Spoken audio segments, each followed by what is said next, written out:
అర్పిస్తున్నాం తండ్రి. ఈ దినాన కూడి వచ్చిన ప్రతి బిడ్డని దీవించండి. నీ విలువైన వాక్కుల ద్వారా మరొకసారి మాతో మాట్లాడండి. మా హృదయాలకు అర్థమయ్యేటట్లుగా తెలివిని వివేకాన్ని తింటున్న ప్రతి బిడ్డకి అనుగ్రహించండి. అలాగే చెబుతున్న నాయందును మీరుండి సహాయం చేయండి అయ్యా. నన్ను పూర్తిగా మరుగు చేసి మీ సమయోచితమైన జ్ఞానంతో నీ బిడ్డలతో నేరుగా మీరు మాట్లాడమని, మహిమ పొందుకోమని యేసునామని ప్రార్థన అడిగి వేడుకొంచున్నాం పరమ తండ్రి, ఆమేన్. దేవుని బిడ్డలారా, చదవబడిన లేఖన భాగంలో మీరు విన్నదేంటి? చదవబడిన లేఖనం లూకా సువార్త 11వ అధ్యాయము మొదటి మాట ఏమనుందంటే, ఒకనాడు తన శిష్యులు యేసుక్రీస్తు వారి దగ్గరికి వెళ్ళి యేసుక్రీస్తు వారిని ఒక విషయం గురించి అడుగుతున్నారు. అయితే యేసుక్రీస్తు వారి శిష్యులు అనగా ఈ 12 మంది లేకపోతే 11 మంది ఈ శిష్యులు ఎవరైతే ఉన్నారో వీళ్ళందరూ కూడా మొదటి యేసుక్రీస్తు శిష్యులు కాదండి. ఎవరి శిష్యులు వీళ్ళు చెప్పండి? యోహాను శిష్యులు. ఆల్రెడీ యోహాను దగ్గర వాళ్ళు ఆ శిష్యరికం చేస్తున్నారు, ఆల్రెడీ యోహాను బోధ వింటున్నారు.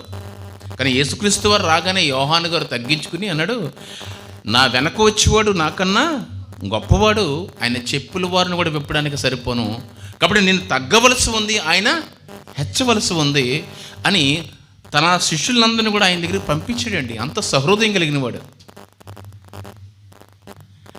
మన సంఘానికి వెళ్ళారనుకోండి, మామూలుగా ఉంటుంది ఇక్కడ ఫైట్.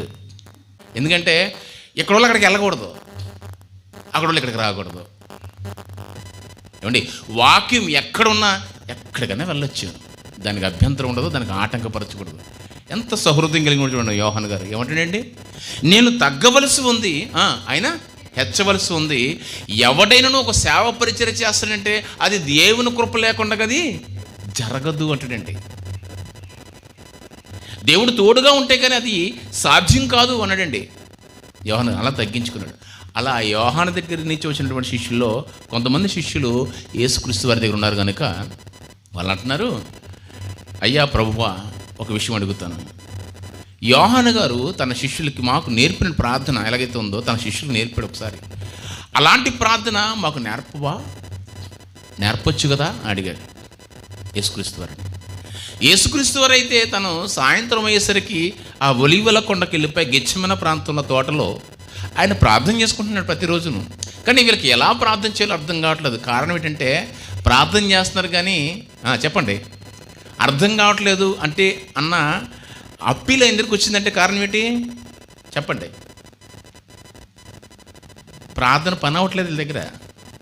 ప్రార్థన పని అవునప్పుడే డౌట్ వచ్చినప్పుడు వెళ్ళి ఆయన అడుగుతారు, మా ప్రార్థన పని అవ్వట్లేదు నాయనా, ఏదైనా తేడా ఉందా, ఒకసారి మాకు ప్రార్థన ఎలాగో నేర్పవా అని.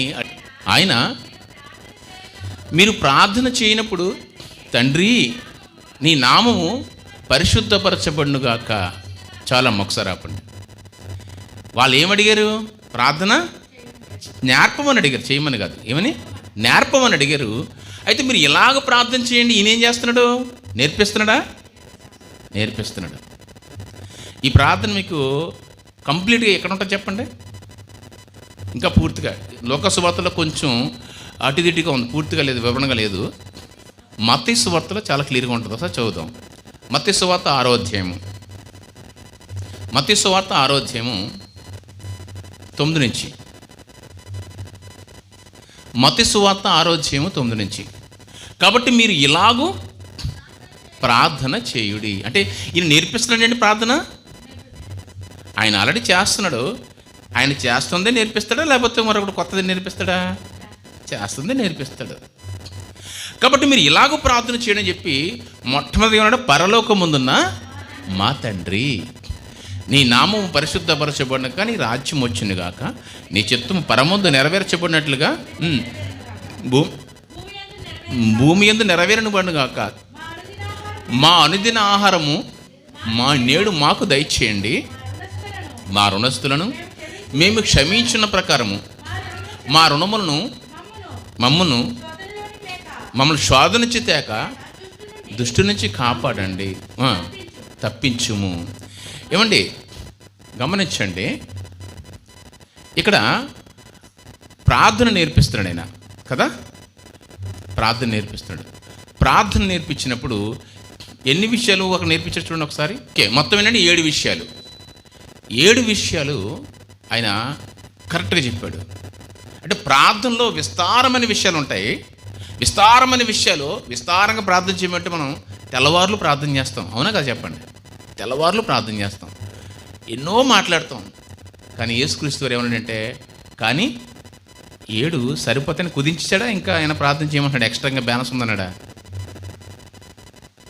7తో కుదించేశాడు. గమనించండి, ఈ ప్రార్థన ఒకసారి మీరు క్రైస్తవ సమాజంలో అన్ని చోట్ల ప్రతి ఒక్కరు కూడా ముగింపులో ఈ ప్రార్థన చేస్తారు, అవునా? మనం కూడా చేస్తున్నాం, ముగింపులో చేస్తారు. ఎందుకంటే ఇది ఆశీర్వాద ప్రార్థన. ఏ ప్రార్థన అండి ఇది? ఆశీర్వాద ప్రార్థన. నిజమేనా? ఆశీర్వాద ప్రార్థన. ఏ ఆశీర్వాదం? భూ సంబంధమైన. ఎందుకంటే మా అనుదిన ఆహారం మాకు రోజు ఇవ్వండి అని ఉంది కదా, కంపల్సరీ. ఎక్కడ ఆశీర్వాదం? ఇక్కడ ఆశీర్వాదం గురించే. అందుకే మనం చివరిలో దీన్ని కలుపుతూ ఉంటాం. దీనికి క్రైస్తవ సమాజం పెట్టిన పేరేంటి? పరలోక ప్రార్థన. పరలోక ప్రార్థన మంచిది. పరలోక ప్రార్థనను చెప్పి అందరూ చేస్తున్నారు. ఇది ఆశీర్వాదంగా భూమి మీద మనకు శోధన రాకుండా ఉండాలని, మా అప్పులు తీరిపోవాలని, మా అనుదిన ఆహారం మాకు బోవ దొరకాలని, ఇవన్నీ కూడా ఈ భూ సంబంధమైనటువంటి సుఖ సంతోషాలతో మనల్ని నింపమని అడుక్కునే ప్రార్థన. కాబట్టి మీరు ఇలా ప్రార్థన చేయండి. ఎందుకంటే ఆ రోజుల్లో ఎవరో శిష్యుల కంట ఆహారం కూడా చాలా ఇబ్బందిగా ఉందట. అందుకని వాళ్ళకి తినడానికే చాలా కష్టాలుగా ఉన్నాయని చెప్పేసి ఈ ప్రార్థన ఆ రోజుల్లో శిష్యులకు నేర్పిన ప్రార్థన. ఈ ప్రార్థన ఏంటంటే శిష్యులకు మాత్రం నేర్పిన ప్రార్థన. ఈరోజు ఈ ప్రార్థన మనకైతే అవసరం లేదు అంటున్నారండి. మనకి అవసరం లేదంట. శిష్యులకు మాత్రం నేర్పిన ప్రార్థన మనకు అవసరం లేదు అని మన క్రైస్తవ సమాజంలోనండి కొంతమంది ఉంటారు, జ్ఞాన పండితులు, జ్ఞానవేత్తలు.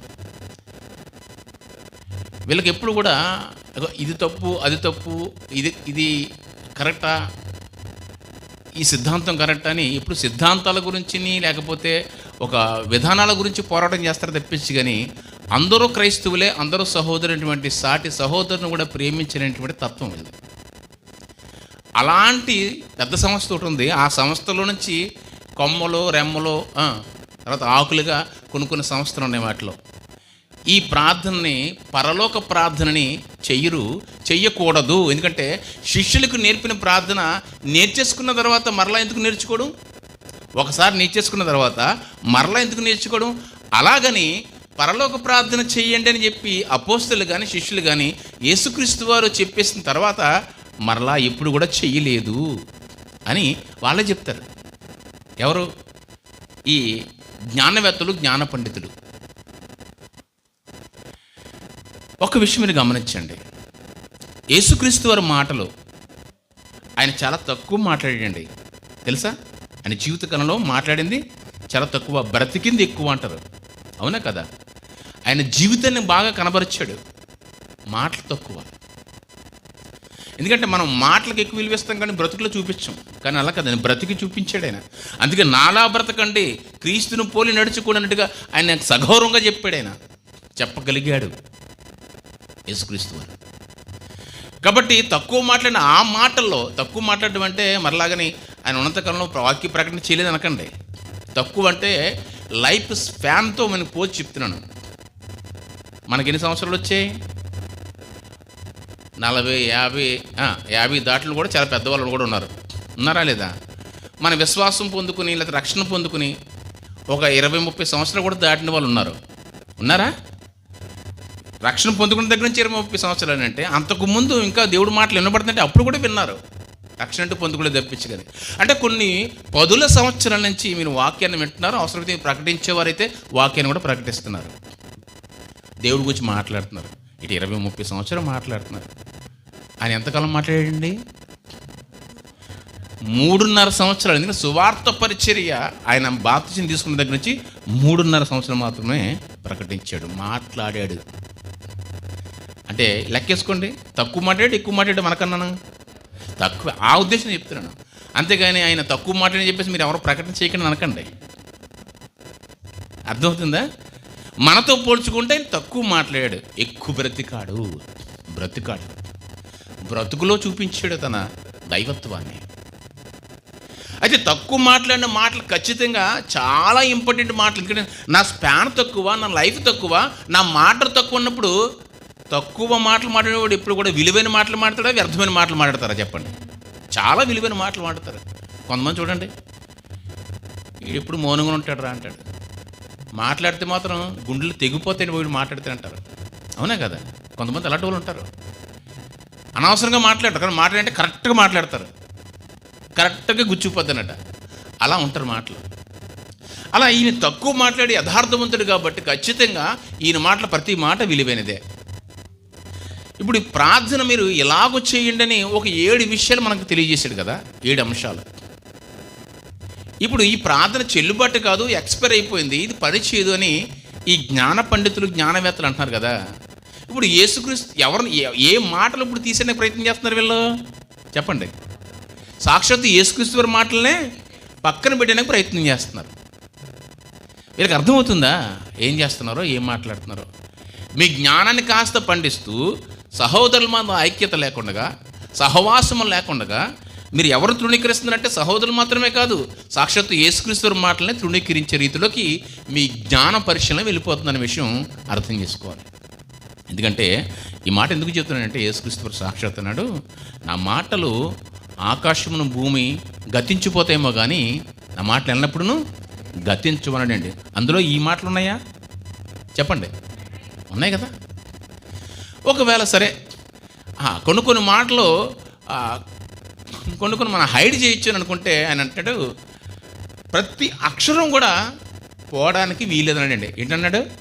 హల్లు అయినను పొల్లైనను సున్నైనను తప్పిపోదు అనండి. తప్పిపోదు. ఇక్కడ ఒత్తులు కూడా తప్పిపోదన్నాడు. ఒత్తులు కూడా తప్పిపోదంటే నువ్వు ప్రత్యేకంగా ఒక ప్రార్థన ఎత్తేస్తున్నావంటే నీ జ్ఞానం ఎక్కడికి వెళ్ళిపోయింది ఒకసారి ఆలోచించండి. దీని మీద పలు రకాల డౌట్లు మన వాళ్ళకి. ఎన్ని సంవత్సరాలు వింటున్నా సరే కానీ ఇంకా సందేహాలే. గమనించండి. ఇంకొక విషయం తెలుసా? చమత్కారమైన విషయం. యేసుక్రీస్తు వారు ఈ ప్రార్థన నేర్పించేటప్పుడు మనం ఆన్లైన్ ప్రార్థనని విస్తారమైన ప్రార్థన, ఉదయం మొదలుకుని సాయంత్రం వరకు యూదుల ఆనవాయితీ ప్రకారం ఉదయం నుంచి అస్తమయం వరకు కూడా విశ్రాంతి తీరని ప్రార్థన చేస్తుంటారు, వాళ్ళు ఆరాధన చేస్తుంటారు. మనమైతే వారంలో ఆన్లైన్ ప్రేయర్ అని, స్త్రీల కూడికని, లేకపోతే మళ్ళీ యవనస్తుల కూడికని, లేకపోతే ఆదివారం ఆరాధనని, ఇలా ప్రత్యేకమైన ఆరాధన చెప్పి అర్ధరాత్రులు నైట్ అంతా కూడా మనం ప్రార్థన చేయడానికి విస్తారమైన మాటలు మాట్లాడతాం. కానీ ఎంత దీర్ఘ ప్రార్థన చేసినా నీ ప్రార్థనలో సరుకు, నీ ప్రార్థనలో విలువ కలిగినటువంటి ఈ 7 సూత్రాలు, 7 అంశాలు ఉంటే నీ ప్రార్థన పరిపూర్ణమవుతుంది, అంటే దేవుడి యొద్దకు చేరుతుందనే విషయాన్ని చాలా చక్కగా కుదించి 7 విషయాలు చెప్పడం జరిగింది. 7 ఉన్నవి 7. మళ్ళీ 7లో కూడా మరలా కాస్త లోతైన భావనకు మనం వెళ్ళగలిగితే 7 అనేది సంపూర్ణత్వానికి బైబిల్ పరిభాష్యం. అవునా కదా? 7 అనగానే పరిపూర్ణత. ప్రతిదాన్ని 7తో పోలుస్తాడు. 7 నక్షత్రములు, 7 దేవదూతలు, 7 ముద్రలు, తర్వాత ఏంటమ్మా 7 దీపస్తంభాలు, 7 దీపస్తంభాలు. అలాగే సృష్టి దినాలలో కూడా ఎన్నండి? 7. చూడండి ఎంతలాగా మిక్స్ అవుతుంటాయో. సృష్టి దినాలు 7, సంగీతం వాగించే తబలాలు 7, సప్తస్వరాలు అండి. సప్తస్వరాలు అంటారు. సప్త అంటే ఏంటండి? 7. సరిగమ పదనాయి 7. ఇంద్రధనుస్సులో అంటే న్యాచురల్ కలర్స్ ఎన్ని తెలుసా? 7. మిగతా కలర్ని మిక్సింగ్ కలర్స్.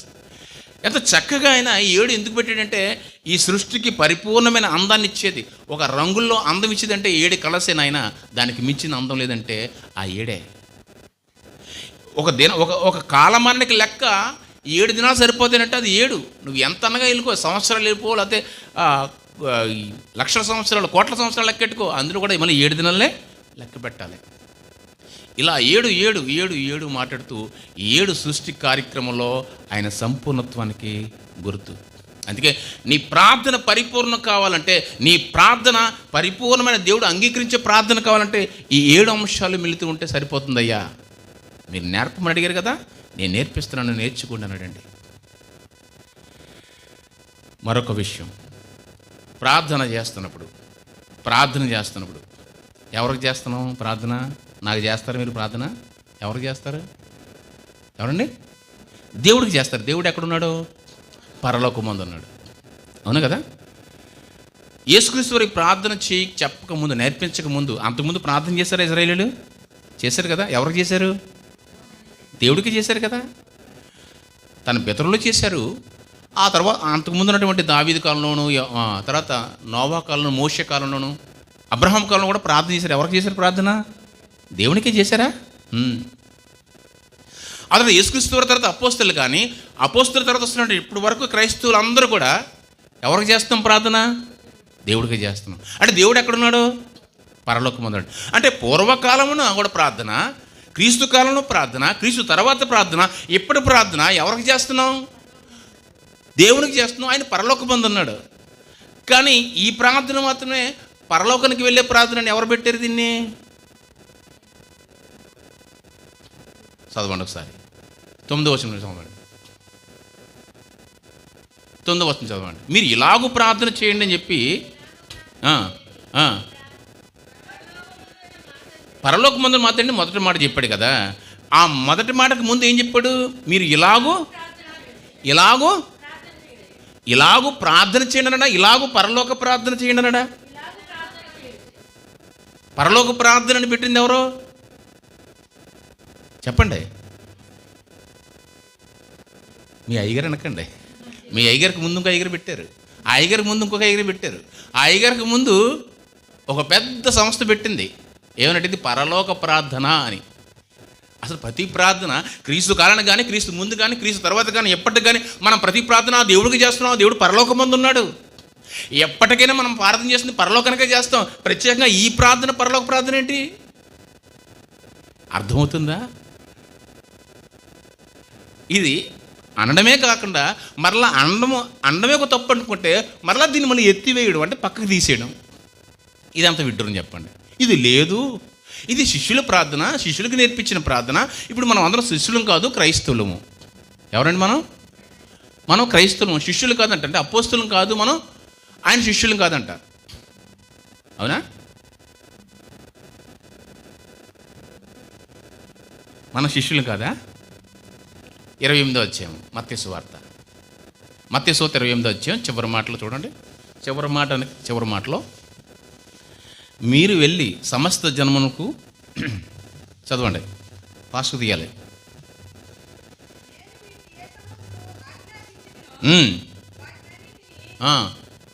గైకొన వలనని బోధించు. ఇదిగో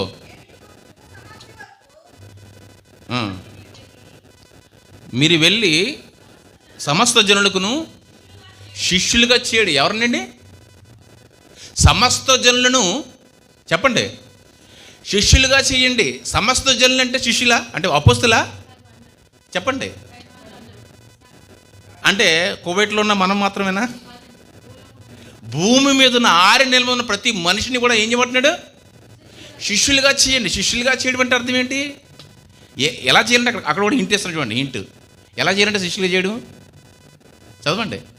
తండ్రి యొక్కయు, కుమారుని యొక్కయు, పరిశుద్ధాత్మ యొక్కయు నామములోనికి వారికి బాప్తిసం ఇచ్చుచు నేను మీకు ఏమేమి చెప్పితేనో ఆజ్ఞాపించిన వాటి అన్ని గైకొనడం వలన వారికి బోధించుడి. అంటే తండ్రి యొక్క, కుమారుని యొక్క, పరిశుద్ధాత్మ యొక్క నామలో బాప్తిజం ఇవ్వడం అంటే అర్థం ఏంటంటే మనల్ని రక్షణ అనుగ్రహించడం. ఆ రోజు కదా మనం క్రైస్తవులు మారుతున్నాం. అవునా కదా? చెప్పండి. డౌట్ ఉందా? అంటే ఏ రోజైతే బాప్తిజం తీసుకున్నామో ఆ రోజు వాడు ఏమవుతున్నాడంట? శిష్యుడు అవుతున్నాడు. ఎవరు వాళ్ళు? అపోస్తలుడు అన్నటువంటి పేతురు గారు మాత్రమే కాదు, తర్వాత వచ్చిన పౌలు గారు మాత్రమే కాదు, ఆ తర్వాత ఉన్నవాళ్ళు, ఆ తర్వాత నుంచి వస్తున్న వాళ్ళు, ఇప్పటి వరకు ఉన్నవారు ప్రతి ఒక్కరు ఎవరైతే రక్షణ భాగ్యాన్ని పొందుకుంటారో, తండ్రి కుమార పరిశుద్ధాత్మల బాప్తిజం పొందుకుంటారో వారందరూ కూడా శిష్యులే. ఏమంటే అది శిష్యుడికి నేర్పించిన ప్రార్థన అండి, మనకు కాదండి. అబ్బా ఎంత బాగుందో చెప్పడం. నువ్వు శిష్యుడు కాదా, నువ్వెవరో ఏంటి, నువ్వు పలానా కూడా శిష్యుడుమో. మరి మన గురువుగారు ఒకడు ఉన్నారు. మరి ఏంటి, మన గురువుగారు వేరే ఉన్నాడు, ఆయన శిష్యుడు ఒకవేళ. కానీ నువ్వు మనం శిష్యులు కాదంట, సమస్త జనులను శిష్యులుగా చేయనన్నాడు. శిష్యులు అంటే ప్రతి క్రైస్తవుడు కూడా శిష్యులే. ఒకవేళ శిష్యుడు క్రైస్తవుడు కాదనుకుంటే నేను ముందు వారంలో మనం విన్నాం ఏంటంటే, అంతియొక్కలో శిష్యులు మొట్టమొదట ఏమని పిలువబడ్డారట, క్రైస్తవులని పిలువబడ్డారు. అంటే క్రైస్తవుడైన వాడు ప్రతి ఒక్కడు కూడా శిష్యుడేనా కదా, చెప్పండి, శిష్యుడే. ఇప్పుడు ఆ ప్రార్థన నీకు కూడా చేయాలా లేదా చెప్పండి. శిష్యుడికి నేర్పించిన ప్రార్థన అయితే నువ్వు శిష్యుడివే కదా, మరి నీకు కూడా నేర్పించిన ప్రార్థనే కదా ఇది. ఒకవేళ వద్దు అనుకుంటే, నేను ఏమేమి సంగతులు మీకు బోధించానో చూడండి, ఏమన్నాడు అక్కడ, నేను ఏ సంగతులు మీకు ఆజ్ఞాపించానో వాటన్నిటిని కూడా గై కొనవలనని వారికి బోధించడి. వారికి బోధించడి. వారంటే ఎవరు, శిష్యులు. నేను ఏ సంగతులు మీకు చెప్పానో అందులో ప్రార్థన ఉందా, ఏమండి ప్రార్థన ఉందా, ప్రార్థన నేర్పించాడా, అది మినహాయించి మిగతా సంగతులన్నీ చెప్పండి అన్నాడు అక్కడ. నేను మీకు చాలా సంగతులు చెప్పాను కదా, అందులో ఆ రోజు ప్రార్థన నేర్పించే చూడండి, ఆ ప్రార్థన తప్పించి మిగతా సంగతులు వాళ్ళకి చెప్పడం అని ఉంది అక్కడ. అన్నీ నేర్పించమంటున్నాడు. అందులో ఈ ప్రార్థన కూడా ఉంది. పరలోక ప్రార్థన కాదండి, ప్రార్థన నేర్పించాడు, అంతేనా. మనం కూడా అలవొక్కడికి వచ్చి పరలోక ప్రార్థన చేసుకుందాం అంటున్నాం. పరలోక ప్రార్థన కాదు ఇది, ప్రార్థనే.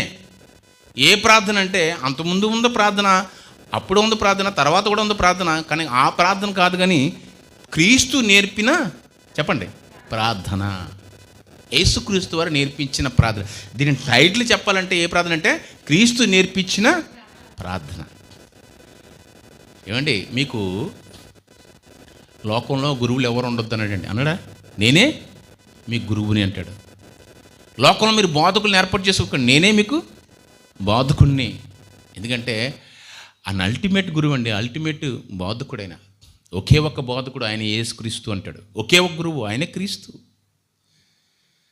అలాంటి క్రీస్తు, అలాంటి గురువుకు నేర్పించినటువంటి ఈ ప్రార్థనని మినహాయించి తప్పించి అంటారేంటంటే నాకు అర్థం కావట్లేదు. ఇది తప్పించడం ఏంటి? ఆయన హళ్ళు కానీ సున్న కానీ పొల్లు కానీ పోదంటున్నాడు. ప్రతిదీ నెరవేర్చబడుతుంది అన్నాడు, ప్రతిదీ జరుగుతుందని చెప్పిన ఆయన ఇది కాదు, ఇది అవ్వదంటే, ఇది అయిపోయింది, ఎక్స్పైర్ అయిపోయిందంటే ఎక్స్పైరీ డేట్లు ఎవరు పెట్టారు? నువ్వు పెట్టడు. ఒక మనుషులుగా నువ్వు యేసుక్రీస్తు వారు చెప్పినటువంటి వాటికి నువ్వు ఎక్స్పైరీ డేట్ పెట్టడం ఏంటి?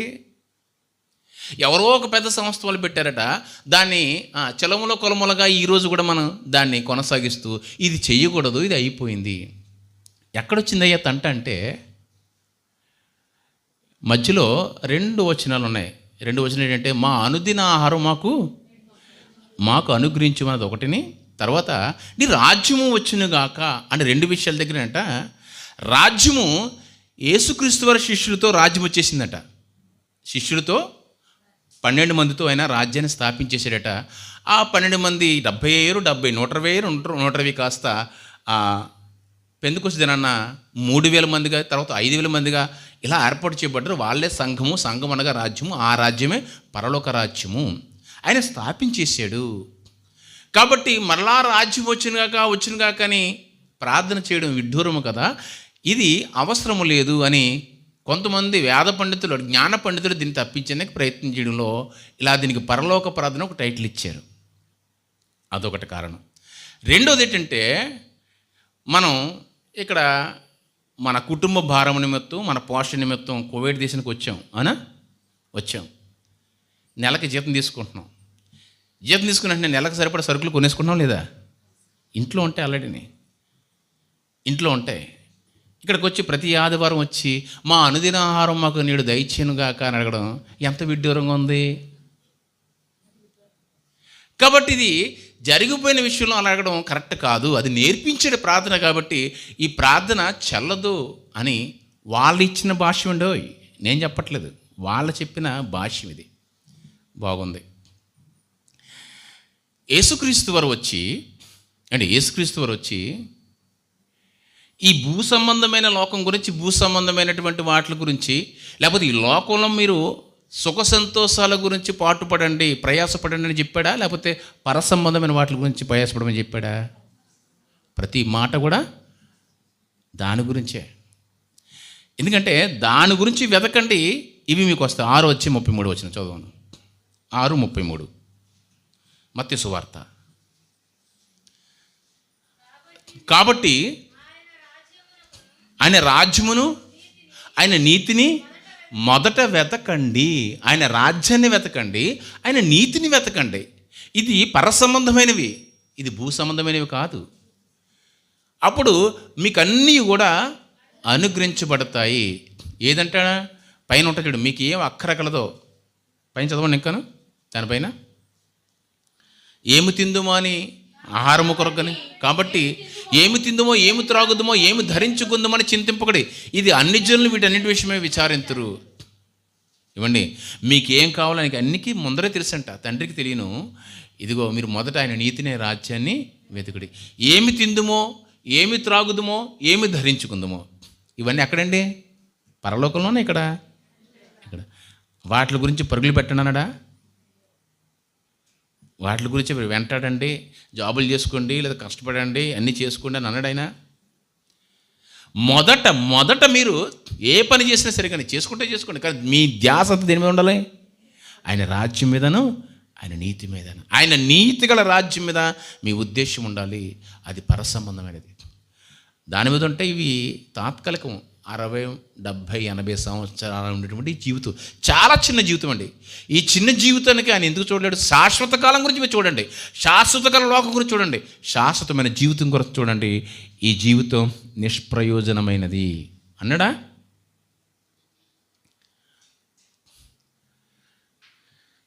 కొలసీలు రాసిన పత్రిక అంటాడు, మీరు పైన సంబంధి వారు పైనున్న వాటినే వెతకండి అంటాడండి. ఏంటంటాడండి? పైనున్న వాటినే వెతకండి. భూ సంబంధమైన కదా, పై సంబంధమే, పరసంబంధమైన వెతకండి అంటాడు. 3వ అధ్యాయం అనుకుంటుంది కొలసీలు రాసిన పత్రికలో.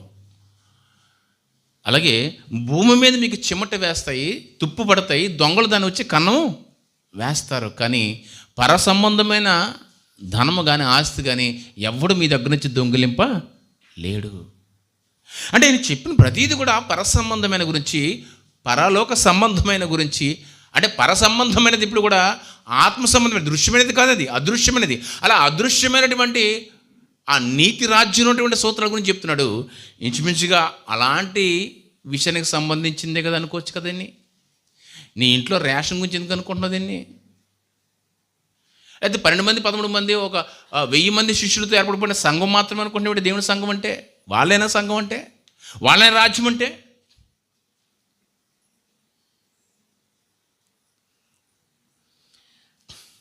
అని ఏ ఆహారం గురించి ప్రయాసపడమని చెప్పండి. యోహాను సువార్త 6వ అధ్యాయము, యోహాను సువార్త 6వ అధ్యాయము 27వ వచనం. ఆయన విస్తృతంగా మాట్లాడుతున్నాడు శిష్యులతోటి. మాట్లాడుతుండగా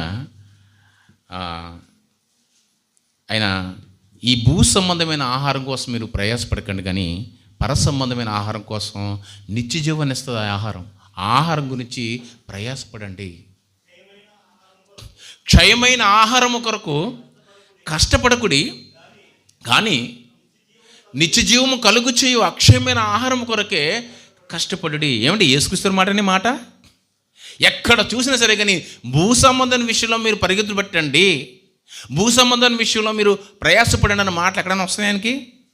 ముందర మీరు ఆయన నీతి రాజ్యాన్ని వెతకండి, పరసంబంధమైన లోకాన్ని వెతకండి, పరసంబంధమైనటువంటి ఆ జీవాన్ని గురించి మీరు ప్రయాసపడండి. అలాగే అక్షయమైన ఆహారము ఈరోజు వేస్తే మళ్ళీ మధ్యాహ్నానికి ఖాళీ, మధ్యాహ్నం వేస్తే సాయంత్రానికి ఖాళీ, సాయంత్రం వేస్తే మళ్ళీ రాత్రికి రెడీ. ఈరోజు తింటే 4 రోజులు తినకుండా ఉండగలరా అమ్మాయి అని చెప్పండి? ఎప్పటికప్పుడు ఖాళీ అయిపోతుంది ఇది. కానీ ఈ ఆహారం ఖాళీ అయిపోతుంది, కానీ ఈ పరసంబంధమైన ఆహారం క్షయమైపోయేది కదంట, అక్షయమైంది. అది దానికోసం మీరు ప్రయాసపడండి, అది అయిపోయేది కాదు అని చెప్పగానే ఆశ్చర్యపోయాడండి. ఎవరో పేతురు గారు. మనుష్య కుమారుడు దాన్ని మీకు ఇచ్చును, ఇందు నిమిత్తమే తండ్రి అయిన దేవుడు అతనికి ముద్ర వేసి ఉన్నాడు అన్నాడండి. అప్పుడు పేతురు గారు అంటాడు కిందకు వచ్చి, అయితే ఆహారం నాకు ఇచ్చే ప్రభు అంటాడు. అక్కడ తర్వాత మాట 34. అయితే ఆహారం మాకు ఇవ్వని అడుగుతాడు చూడండి. ప్రభు ఎంత 34 చదవండి. ఈ ఆహారము ఎల్లప్పుడూ మాకు అనుగ్రహించుమని అడిగాడు. అందుకు యేసు వారితో ఎట్లనను, జీవాహారమును నేనే, నా యొద్దకు వచ్చేవాడు ఏమాత్రము ఆకలి కొనడు.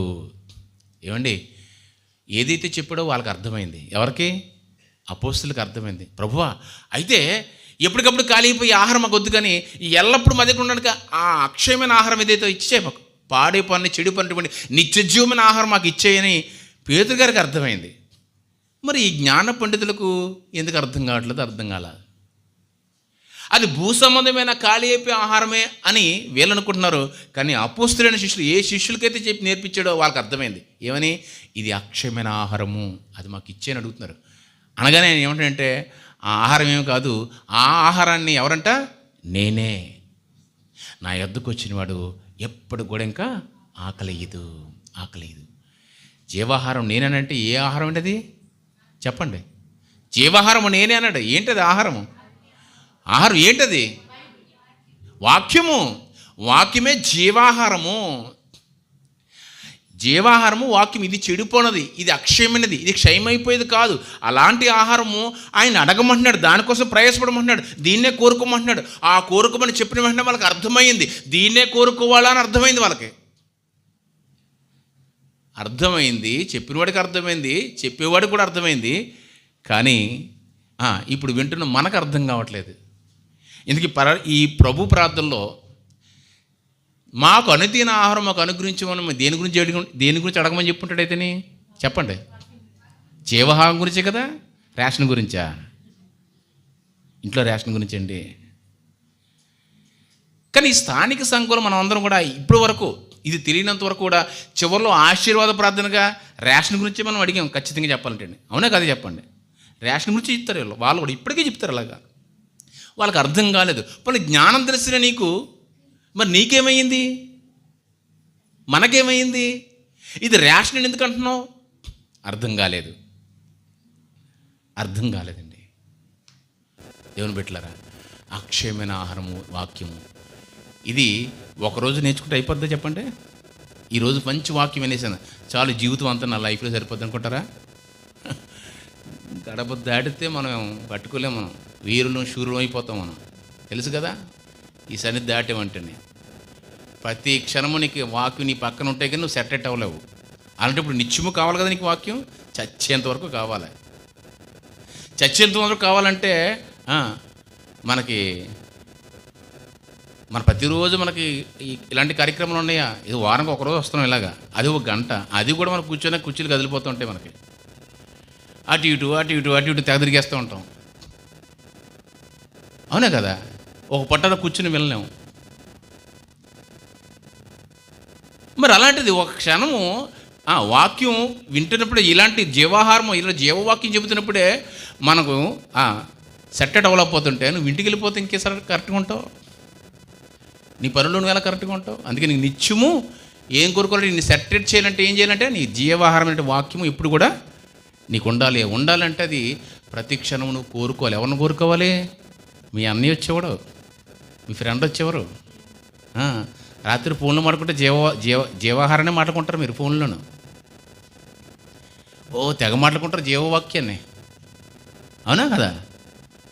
ఉత్తి వాక్యమే. కాబట్టి ఇది ఇవ్వాల్సింది, ఇది దయచేయవలసింది, ఇది అనుగ్రహించవలసింది దేవుడు. ఖచ్చితంగా మనం ఎవరిని అడగాలి? దేవుణ్ణి అడగాలి. ఎంతవరకు అడగాలి చెప్పండి? ఎంతవరకు అడగాలి? ఇంకా మాట రావాలి. ఎంతవరకు అడగాలి చెప్పండమ్మా? చచ్చేంత వరకు. అదే బ్రతుకు తినప్పుడు చచ్చేంత వరకు అడగాలి. అడిగే ప్రార్థన చెప్తాడండి. ఎవరండి? ఆయన యేసుక్రీస్తు వారు చెప్పిన ప్రార్థన అది. ఆయన నిత్యం అడిగే ప్రార్థన చెప్తాడు. సగంలో అయిపోయేదో, మధ్యలో ఎక్స్పైర్ అయిపోయేదో అలాంటి ప్రార్థన చెప్పడాయన. దేవుని బిడ్డలారా, నీకు అలాగ అర్థమైందేమో. ఓన్లే నీ రాజ్యం వచ్చింది కాకండి కదా, రాజ్యం వచ్చేసిందంట. రాజ్యం వచ్చేసిందా? వచ్చేసింది. ఆ 12 మంది అపోస్తుల ద్వారా, మరి కొంతమంది శిష్యుల ద్వారా రాజ్యం వస్తే వచ్చింది. కానీ రాజ్యం అక్కడితో సరిపెట్టేసుకుంటావా? ఒక 50 మందితో, ఒక 1000 మందితో, ఒక 3000 మందితో సరిపెట్టేసుకుంటావు రాజ్యాన్ని? అంతేనా? దేవుడు హ్యాపీయా? అర్థం కాలేదండి. దేవుని రాజ్యం వచ్చేసింది. 12 మంది శిష్యులకు నేర్పాడు. అక్కడ నేర్పడే లేదా? శిష్యులు అక్కడ నేర్పించినప్పుడు ఎంతమంది శిష్యులు ఉన్నారండి? అక్కడ 12 మంది ఉన్నారు. 12 మంది నేర్చుకున్నారు కాబట్టి అది శిష్యులకు నేర్పిన ప్రార్థన ఉన్నారు కదా. రాజ్యం వచ్చేసింది 12 మంది అన్నారు కదా. 12 మంది రాజులు ఉన్నారా? చెప్పండి. 12 మంది రాజులు ఉన్నారా? కాస్త 2 అధ్యాయాలు ఇలా మారేసరికి, కొన్ని అధ్యాయాలు తిరిగేసరికి అందులో ఒకటి అవుటు. ఎవరైనా ఎవరమ్మా? ఇస్కరియోతు యూదా అవుట్. అంటే 12 మందికి దేవుని రాజ్యం వచ్చేసింది, వారితో వచ్చేసిందని ఫిక్స్ అయిపోయిన నువ్వు అందులోనే 2 పేజీలు ఒక సంవత్సర కాలం అటు ఇలా తిరిగేసరికి ఈ ప్రార్థన మరుసటి క్షణంలోకి వెళ్ళేసరికి ఒక డౌటు. అంటే గ్యారంటీ ఉందా? రాజ్యానికి గ్యారంటీ ఉందా? యేసుక్రీస్తు శిష్యుల్లోనే గ్యారంటీ లేదండి. చచ్చేంత వరకు ఎవడు ఉంటాడో ఎవడు పోతాడో కూడా తెలియదు. ఎలా ఫిక్స్ అయిపోతున్నావు? 12 మందికి, 70 మందికి, 120 మందికి, 3000 మందికి ఇలా ఫిక్స్ అయిపోతున్నావు ఏంటి? అందులో అందరూ ఉంటారా? 12 మందిలో ఒకటి అవుట్ అయిపోయినప్పుడు ప్రధానమైన శిష్యులు భూమిని తలకిందులు చేసేవారే అవుట్ అయిపోతే సాదా సీదా విశ్వాసమే. మన మన మన లెవెల్ ఎక్కడ చెప్పండి? ఎలా ఫిక్స్ అయిపోతావు రాజ్యం గురించి? 17 వచ్చేమో లూకాసు వార్త చదువుదాం ఒకసారి. లూకాసు వార్త 17 వచ్చేమో. లూకాసు వార్త 17 వచ్చేలో యేసుక్రీస్తు వారు స్వయంగా మాట్లాడుతున్న మాట చూడండి ఏమన్నా ఉందో. 20 వచ్చిన చదువుదాం. మళ్ళా శిష్యులు అడుగుతున్నారు, అయ్యా దేవుని రాజ్యము ఎప్పుడు వచ్చినని పరిశీలి అతను అడిగారంట. అంటే ఈ పరిశీలి ఎప్పుడు కూడా క్వశ్చన్స్ వేస్తుంటారు కదా, అలాంటి జాతే ఈ పెద్ద డినామినేషన్ ఏదైతే ఉందో దాని కొమ్మలు, రెమ్మలు, చలమలు, పొలంలో ఏమైనా ఇవన్నీ కూడా వాళ్ళవే. దేవుని రాజ్యము ఎప్పుడు వచ్చిన పరిశీలి ఆయన అడిగినప్పుడు ఆయన దేవుని రాజ్యము ప్రత్యక్షముగా రాదు అన్నాడండి. ప్రత్యక్షముగా అంటే ప్రత్యక్షముగా రాదని స్వయంగా ఆయన చెప్పిన మాటేనా? ప్రత్యక్షంగా రాదంటే అర్థం ఏంటి? ప్రత్యక్షము పరోక్షం అంటే ఏంటండి? ప్రత్యక్షం అంటే కంటికి కనిపించే విధంగా భౌతికంగా, పరోక్షం అంటే కనిపించినగా అదృశ్యమైనదిగా ఉంటుంది. ప్రత్యక్షముగా చెప్పండి రాదు. నువ్వు లెక్కెడుతున్నావు మరి, నెంబర్ ఇస్తున్నావు నువ్వు. 12 మందిని, 70 మందిని, 120 మందిని, మొదటి శతాబ్దం అటువంటి 3000 మందిని నువ్వు లెక్కడేసి రాజ్యం వచ్చేసిన అంకిస్తున్నావు ఏంటి?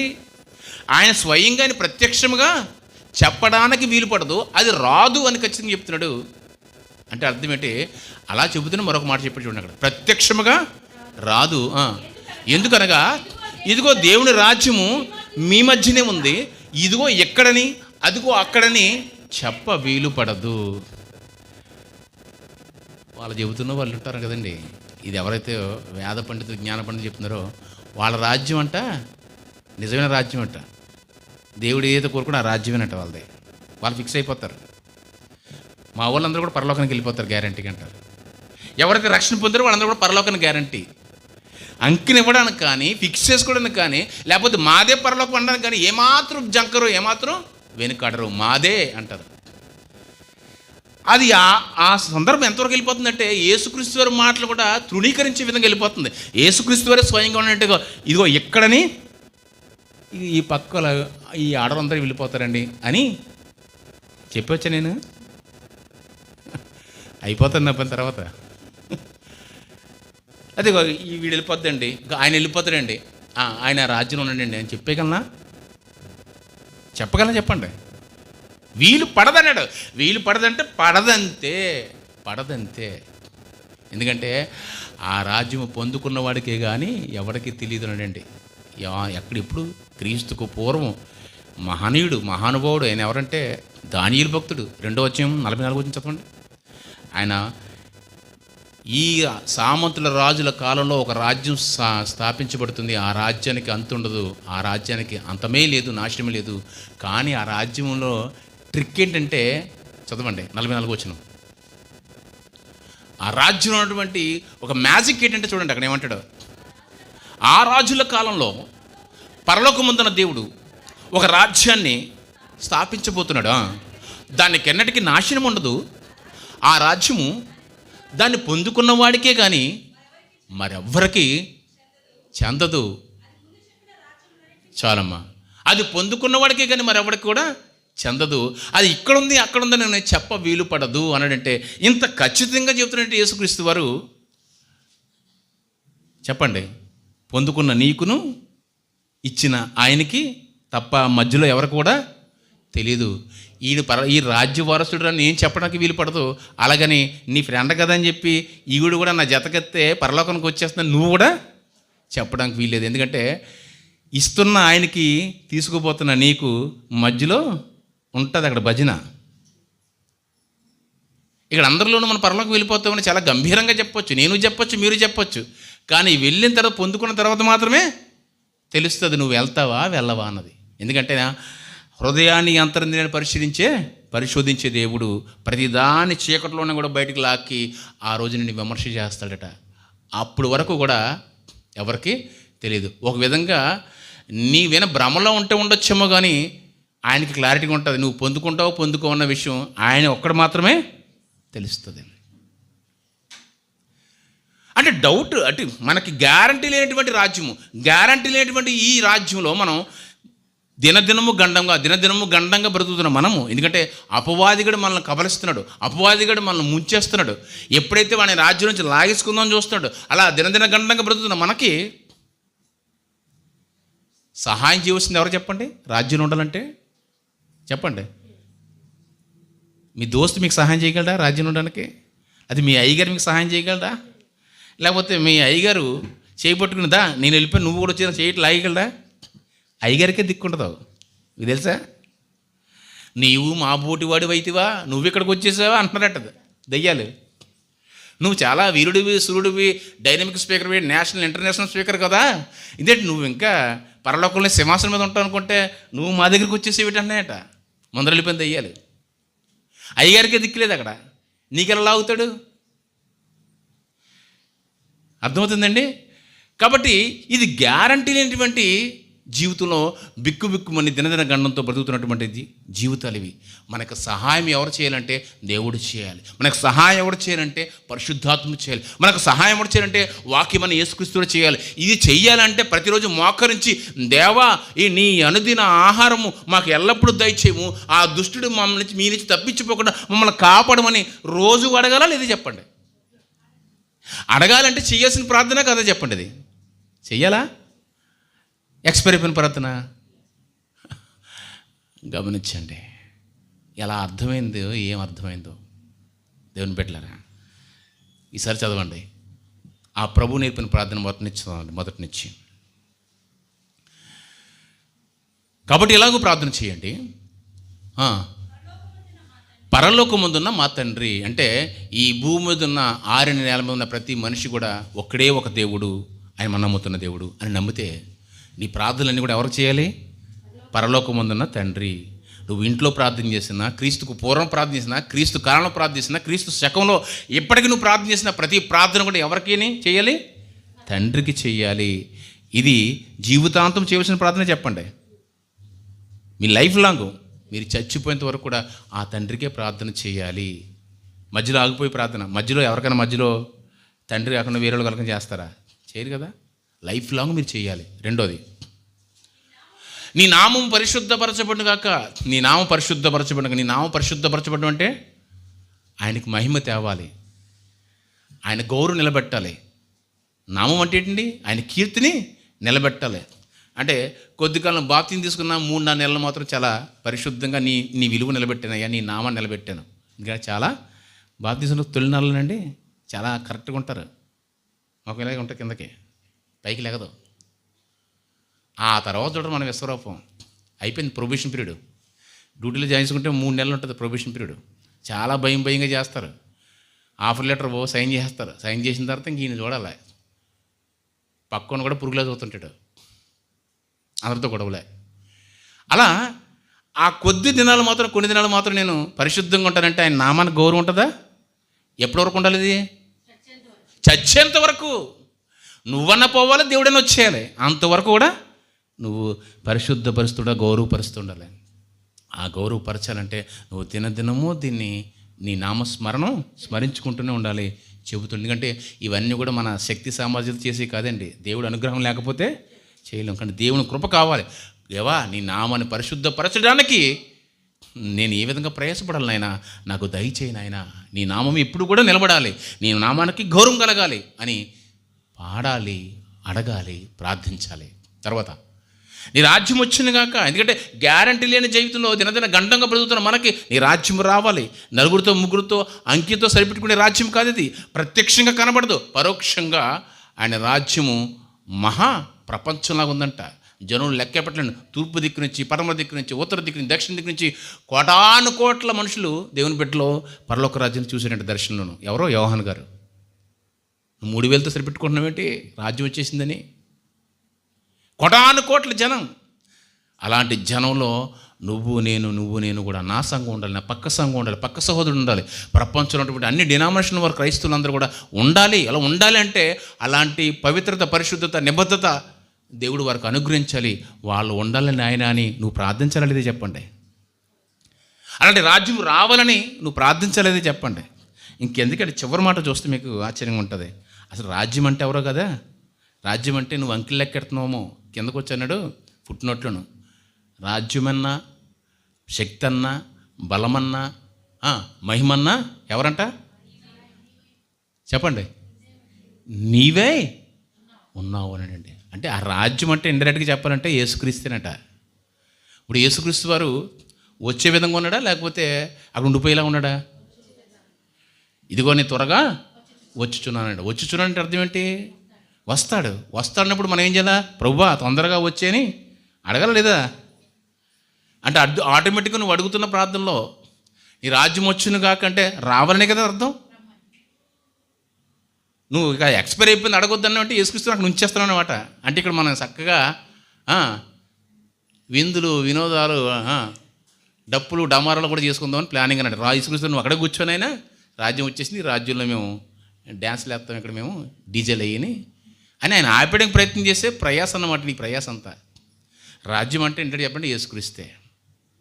క్రీస్తు రావాలని కోరు. ఎందుకంటే ప్రపంచం పాడైపోతుంది. నువ్వు వస్తేనైనా ఈ దేశం,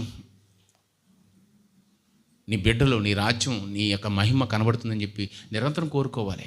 తర్వాత నీ చిత్తం పరమోద నెరవేర్చబడినట్లుగా భూమి మీద నెరవేర్చబడుగాక. ఎందుకంటే పరలోకంలో దూతలు కానీ, ఆయన పంచభూతాలు కానీ, సృష్టించిన ప్రతి సృష్టి కూడా చాలా చక్కగా పనిచేస్తుంది. ఆ విధంగా నువ్వు కూడా నీ బిడ్డలు, నీ సంఘము, నీ ఎవరైతే నువ్వు స్థాపించుకున్నావు, నువ్వైతే ఎవరైతే ఏర్పాటు చేసుకున్నావో అదే క్రమంలో ఏం చేయాలంట? భూమి ఎందును కూడా నీ పనిని చిత్తశుద్ధి నెరవేర్చాలి. ఆ నెరవేర్చవలసిన బాధ్యత కొన్ని దినాలకి, కొన్ని సంవత్సరాలు కాదండి, జీవితాంతము నెరవేర్చాలి. జీవితాంతము నెరవేర్చాలంటే నువ్వు అడగాలి. తర్వాత మా అనుదిన ఆహారం చెప్పాను కదా. ఇప్పుడు అనుదిన ఆహారం అంటే ఆత్మీయ ఆహారము, జీవాహారము, అక్షయమైన ఆహారం. అది ప్రతిరోజు మనం అడగాలి. అడిగితేనే ఇస్తాడు. ఎందుకంటే నీకు ఏదైనా కొదువైన ఎడ్ల ఆయన అడుగన్నాడు లేదా చెప్పండి? అడగన్నాడు. నీకు జ్ఞానం తక్కువైతే అడగమన్నాడు. పరిశుద్ధాత్మని నీకు ఎంతో మెండుగా నీకు అనుగ్రహిస్తాడు. అడగాలి. తర్వాత మా రుణస్తులను మేము క్షమించిన ప్రకారం మా రుణాలను క్షమించయ్యా. మా రుణస్తులను, ఇది చాలా పెద్ద టాపిక్. మా చుట్టుపక్కల ఉంటారు మన సహోదరులోనే ఒకరంటే ఒకరు పడదు, ఒకరంటే ఒకరికి స్వార్థం, ఈర్ష్య, పగ, ప్రతీకారాలు. కానీ బల్ల చేయి వేసేస్తాం. బల్ల చేయి వేసే ముందు మిమ్మల్ని మనం విమర్శ చేసుకుని అంటాడు. విమర్శ అంటే ఏంటండి? క్రీస్తులా మనం బతుకుతున్నాం లేదా? నాలా బ్రతుకుతున్నారు లేదా? నా మాటలు మీలో ఉన్నాయి లేదా?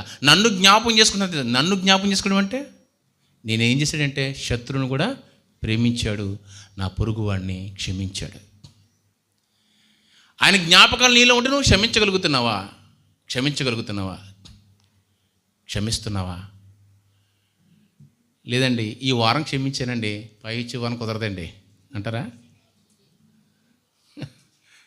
పై చివరం కుదరదా? ఈవేళ ఊరుకున్నాను తెప్పించి కానీ ఇంకోసారి అయితే ఊరుకున్నట్టండి. అలాగా ఇంకోసారికి సరిపెట్టుకునేది ఏది చెప్పండి? ఎప్పుడంట? నువ్వు ఎలా చేస్తేనే అలా నీకు కూడా క్షమించబడుతుంది. ఆ విధంగా చెప్తున్నాడు. నేను నా సహోదరి నేను క్షమించిన ప్రకారం నువ్వు నన్ను క్షమించు. నేను అవతల పక్క నేను క్షమించలేదు కాబట్టి ఆయన కూడా నిన్ను చెప్పండి క్షమించకూడదు. నువ్వు అడుగుతున్నావు అదే కదా అడగమన్నాడు అక్కడ. నీ పక్కవాడిని, నీ పగవాడిని, నీ శత్రువుని కూడా నువ్వు ఇప్పటికీ క్షమించట్లేదు అంటే అర్థం ఏంటి? నేను క్షమించి ఉన్న ప్రకారము నన్ను క్షమించు అంటే నేను క్షమించలేదు ప్రకారం నన్ను కూడా క్షమించకు, అంతేనా అర్థం? కాబట్టి లైఫ్ లాంగ్ జీవితాంతం కూడా మన ఎదుటివారిని క్షమిస్తూ ఉండాలి, మన పొరుగు వారిని క్షమిస్తూ ఉండాలి, మన పగవారిని క్షమిస్తూ ఉండాలి. అలా క్షమిస్తేనే నీ యొక్క అతిక్రమాన్ని దేవుడు క్షమిస్తాడు. ఇది కొద్ది కాలంతో అయిపోయేది కాదు, లైఫ్ లాంగ్ నీ ఎంటైర్ జీవితం వరకు ఆచరించవలసింది, పాటించవలసింది, ప్రార్థించవలసింది. తర్వాత మమ్మల్ని శోధన నుంచి తేక దుష్టుడి నుంచి తప్పించుము. ఎందుకంటే నీ రాజ్యంగా ఏర్పాటు చేసావు మమ్మల్ని, నీ రాజ్యంగా స్థాపించావు మమ్మల్ని. అందులో ఉండాలని మేము తాపత్రయపడుతుంటే మమ్మల్ని ఏదోలాగా లాగుతున్నాడు బయటకాడు, ఏదో లోక సంబంధమైన అన్నీ చూపిస్తున్నాడు, ఇదో ఎరేసి మమ్మల్ని లాగుతున్నాడు.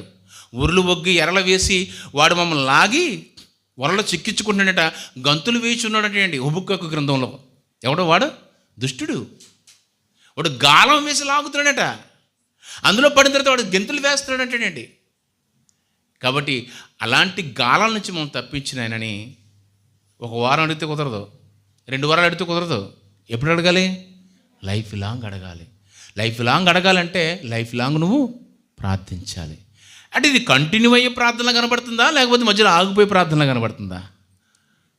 దేవుని బిడ్డలారా, జ్ఞానం ఎక్కువ కాకరకాయని ఇవ్వడంటే చివరికి వచ్చి కేకరకాయ జ్ఞానం ఎక్కువైపోతాయి.